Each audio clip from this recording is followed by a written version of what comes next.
Section 7 of Weird Crimes by Seabury Quinn. The Human Hyena. Mille tonnerres, again! The prefect of police beat the polished top of his bureau with a furious fist and bent a stare of angry incredulity on the sergeant de Seratre, who stood at attention before him. It has happened again, do you say? Nom de nom! Is a policeman never to sleep again in this accursed city? Even so, monsieur le préfet, replied the sergeant imperturbably. Another of the poor ones has been dragged from her blessed rest. And dismembered, ha! The prefect fairly thundered. Yes, monsieur, dismembered even as the others. Nom d'un petit bon homme, exclaimed the prefect. Then, feeling that the name of a good little man was scarcely a strong enough oath for the occasion, he added, Et nom de Dieu! He drummed a moment on the polished surface of his desk with nervous fingers, regarding his companion thoughtfully. Eh bien, he said at last, a way must be found to lay this sly one by the heels, no? Perfectly, monsieur, agreed the sergeant. Has a guard been placed in all the cemeteries? Not all, monsieur. The city is so unsettled, the gendarmes are solely needed for patrol duty. Yes, I understand, the prefect interrupted. We must decide upon some other way. Leave me, I will think this over. Something must be done at once. Pardieu! 'Tis getting so no man can sleep peacefully, even in his grave. The sergeant saluted, placed his right foot exactly 6 inches behind his left, swung round in a perfect about-face, and left the room, closing the door noiselessly behind him. Alone, the prefect of the Paris police lighted a long, thin cigar, and stared fixedly at his office wall, blowing clouds of rancid tobacco smoke from his nose. The prefect's hands were very full. It was the autumn of 1848, and France was in such turmoil as she had not known since the days of the Directory. That summer the people had risen. Louis-Philippe, the last of the Bourbons, had fled to England under the assumed name of Mr. Smith, and a second republic had been declared, with Lamartine, the poet-historian, as its provisional head. But reactionary plots were thicker in Paris than maggots and cheese, and the gendarmerie were kept busy guarding the life of the infant republic. Taking advantage of the policeman's political preoccupation, criminals of all sorts and degrees were plying their nefarious trades, often in broad daylight, and no man's life or property were safe. Now, added to this ordinary run-of-the-mill crime, a new scandal had broken out in the city and environs of Paris. Several cemeteries within or near the city limits had been broken into during darkness, and many graves had been rifled. At first, the depredations had been ascribed to medical students seeking cadavers for anatomical study. But brief investigations by the police proved this theory unsound. Had body snatchers been responsible, the bodies would have been carried away. As it was, the corpses were found lying about the opened graves and broken tombs in fragments. "A wild beast! A hyena escaped from a circus!" people said. But here again the clue proved groundless. With characteristic thoroughness, such as ever distinguishes French police methods, the officers had visited every circus and zoological collection within 20 miles of Paris, inquiring if any of them had suffered a loss from their cages. Once a clue seemed within grasp, for a circus owner admitted having lost an animal, but the missing beast was a panther. Had monsieur le propriétaire ever possessed one of those interesting beasts, a hyena? Alas, monsieur, le propriétaire was desolated to inform the gentlemen of the police. It had never been his good fortune to include such interesting exhibit of Asia's fauna among his collection. Lions, certainly. Tigers, but of course. Leopards, most assuredly. Panthers, jaguars, pumas, mais oui. But a hyena? Oh, no, mais no. Monsieur the proprietor was grieved and ashamed to admit it, but no such splendid animal as a hyena had he ever possessed. The gendarmes shrugged their shoulders and proceeded with their quest. One morning came an urgent message from the intendant of Père-Lachaise Cemetery. A most flagrant outrage had been committed the night before. The body of a young matron buried in a 5-year concession had been taken from its coffin and literally hacked to pieces with a gravedigger's spade. The gendarmes went to the cemetery, and, inured to shocking sights, though their profession had made them, their weather-beaten faces went gray at the spectacle of that poor violated woman's body. Blows of brutal strength had sheared limbs from torso. The face was mashed to an unrecognizable mass, with the spade's long handle. The top of the head had been beaten to a bloody softness with a board wrenched from the coffin's headboard. And beside the grave, in the mud of last night's rain, were footprints, long, slender footprints, the sort of tracks a well-shod gentleman's boots might leave. "A clue! At last a clue!" the detectives exclaimed. But like all previous ones, this clue led nowhere. The soft, moist earth held the prints up to the cemetery's very gate. But the paving flints of the street outside had no testimony to offer. Even if the miscreant had left tracks of his muddy boots on the stones, the very rain that had made the footprints visible in the cemetery would have washed away all traces long before the officers arrived. Hard-pressed though they were by other duties, the police assigned guards to Père Lachaise, and the depredation ceased at Père Lachaise. But another cemetery, less than a mile away, was entered, and the body of a little girl, a child but 2 years past her first communion, was dragged from a 3-year concession and shamefully maltreated. Journalism, then as now, was avidly on the trail of scandal, and the Paris press began resting from its political tirades to abuse the police. Republican and Royalist papers were in harmony on this theme. One and all, they called for the immediate apprehension of the monster who disturbed the repose of the blessed dead, or the resignation of an impotent prefect of police. Yet all efforts were unavailing. When all cemeteries were under double guard, the human hyena never put in an appearance. Let the guard be relieved for but a single night, and some poor woman's body lay unearthed and horribly mangled under next morning's sun. All these things the prefect of police thought of as he smoked his acrid cigar in his cabinet, and drummed up on the polished surface of his desk. "Morbleu," he muttered. "We must seize this monster, this assassin of the sleep of the dead. We must! But how? The fellow's knowledge of preparations for his apprehension was uncanny. Almost it seemed some unfaithful member of the police establishment was giving him information. How else explain his absence from guarded cemeteries, his inevitable raids upon those not protected with gun and bayonet? "Aha, I have it!" The prefect sat suddenly forward in his chair and rang for his orderly. "Send for the armorer," he ordered when his call was answered. "This assassin shall apprehend himself. We will set the trap for him. The plan is formed. Now let us work. Nom de nom, why did I never think of this before?" Rapidly the prefect sketched his plan for the criminal's apprehension, the gunsmith he had summoned nodding understandably at intervals. "Can you do it?" the prefect asked at length. "Yes, monsieur," the armorer answered. "I'm quite certain it can be arranged." Hurried preparations took place in the material department of police headquarters all next day. Before twilight faded into night, the walls of every cemetery throughout Paris bristled with spring guns so cleverly arranged that anyone attempting to enter the graveyards, except through their gates, must necessarily come in contact with concealed wires which, touched never so lightly, would discharge the cocked and doubly loaded muskets. With these automatic sentries on duty before the city's graves, the prefect was able to reduce his human guards to 1 or 2 men for each burying ground, leaving some score more gendarmes free for patrolling the troubled city's streets. Autumn ripened into winter.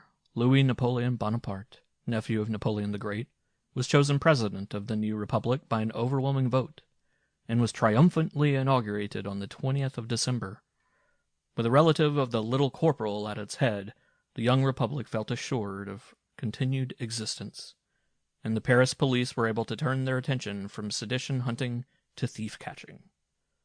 The palmy days of crime were ended, and the press ceased its abuse of the police, but the human hyena was still at large. Almost with the establishment of the spring guns in the cemeteries, his nocturnal raids ceased, and the prefect was about to relieve the graveyard guards and dismount the guns when, on a rainy, dismal night in March 1849, the gendarmes stationed at St. Parnasse Cemetery huddled for shelter beneath the pintus of the chapel. The rain, wind-driven between the leafless branches of the poplar trees, beat dismally down upon the age-stained marble tombs and the rough, unsodden mounds of the 10-year concessions. Off by the further wall of the cemetery, beneath their ghastly white wooden signboards, the 5- and 3-year concessions seemed to cower from the storm. These were the graves of the poorer dead, for in France there were 4 classes of burials beside those of the potter's field. First were those rich enough to own their tombs or grave lots in perpetuity. They slept the long, long sleep of death undisturbed. Next came the 10-year concessionaires whose relatives had bought them the right to lie in moderately deep graves for a decade, after which they would be exhumed and deposited in a common charnel house, all trace of their identity lost. The 5-year concessions graves were scarcely deeper than the height of the coffins they enclosed, and their repose was limited to half a decade, while the 3-year concessions placed nearest the cemetery walls were merely mounds of earth heaped over coffins resting on the surface of the ground, destined to be broken down and emptied 36 months after their tenant's burial. "Pardieu!" one of the gendarmes swore, sinking lower under his waterproof cape. "What a night, and what a place! Better 1,000 times the battlefield than such a patrol. The shout of conflict, the crash of musketry. Bang! The report of a discharged rifle cut through his words, and a streak of yellow-red fire tore the rain-drenched darkness above the wall beyond the 3-year concessions. "Nom de coq!" exclaimed the startled gendarme, leaping to his feet and grasping his sable hilt. "It is he! The canaille has come!" Together the officers raced across the boggy graves, their drawn swords glistening dully in the rain. Impeded in their progress by the mud and darkness, they were in time to see a dark figure in a military mantle leap the wall and disappear in the gloom. Marks of blood, however, gave evidence the spring gun's bullet had struck its mark, and a scrap of blue cloth clinging to one of the iron spikes with which the wall was topped afforded an added clue to the ravisher of the graves. "Un soldat," the elder of the gendarmes pronounced. "Alas, that is a follower of that noble profession should sink to such a crime." Next morning the search was on in earnest.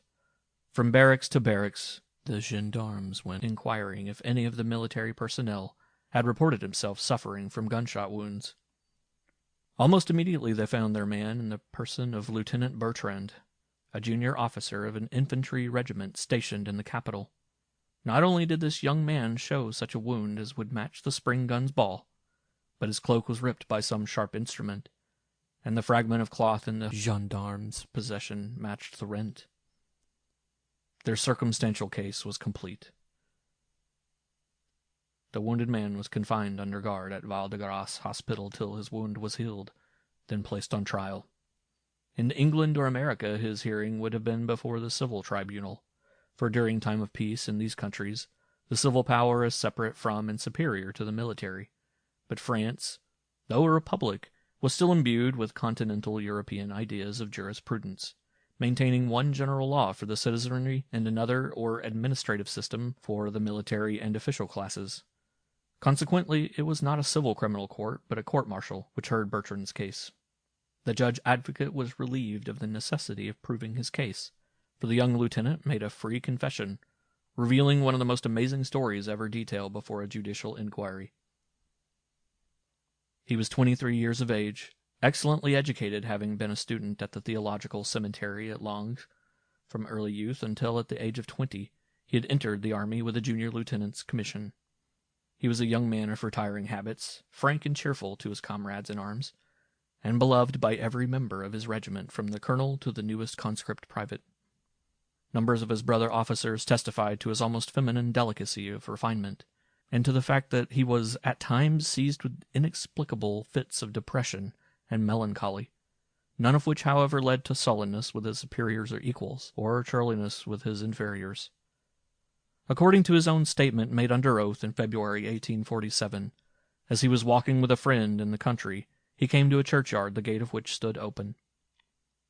The day before a woman had been buried, but the sexton had not completed his melancholy task of filling the grave, having been interrupted by a sudden storm of rain. Bertrand had noticed the spade and pick lying beside the partially filled grave, and getting rid of his friend by a ruse, he caught up the spade and began hurriedly to unearth the coffin. To quote his statement, "Soon I dragged the corpse out of the grave, and began to hash it with the spade without well knowing what I was about.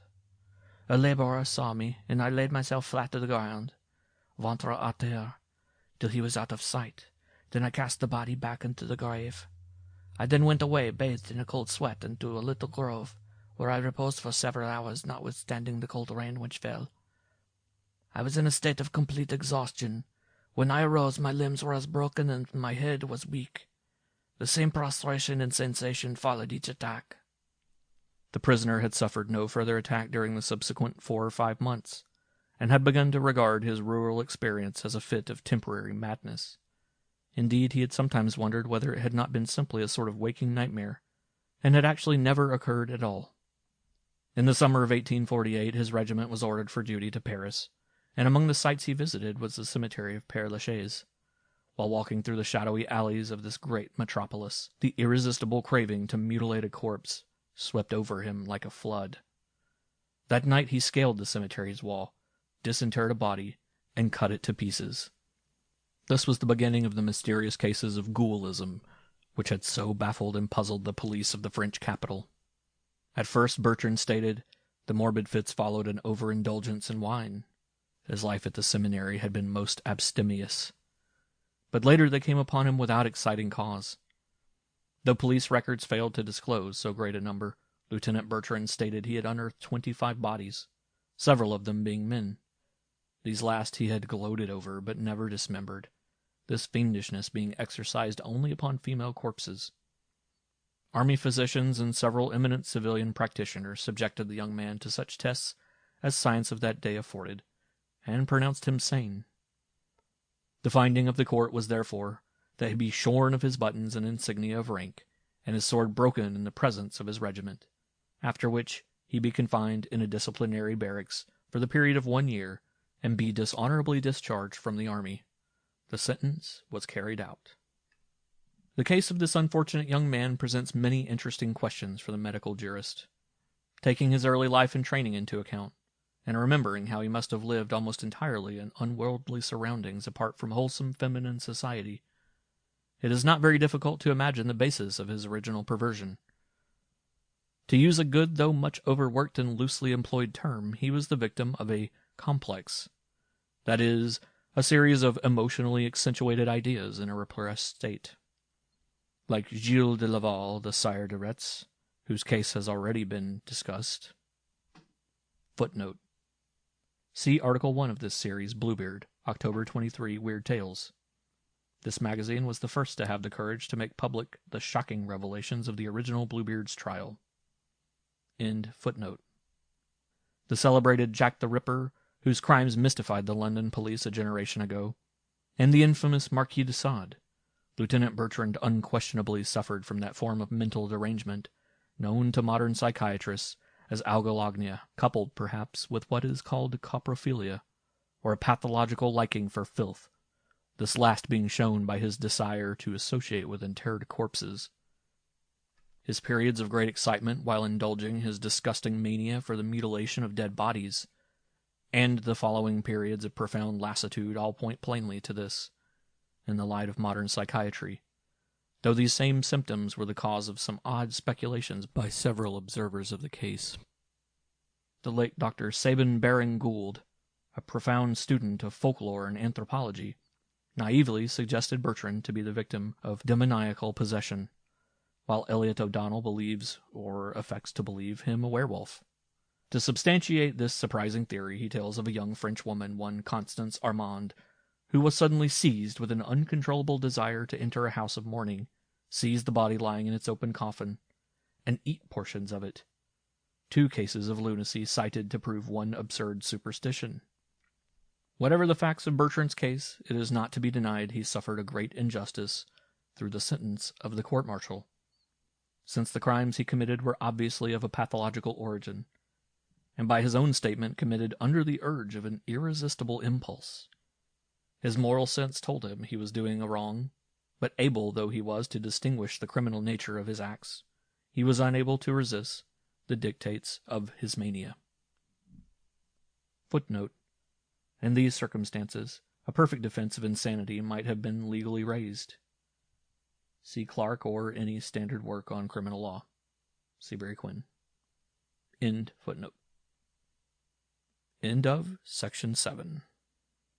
End of Weird Crimes by Seabury Quinn.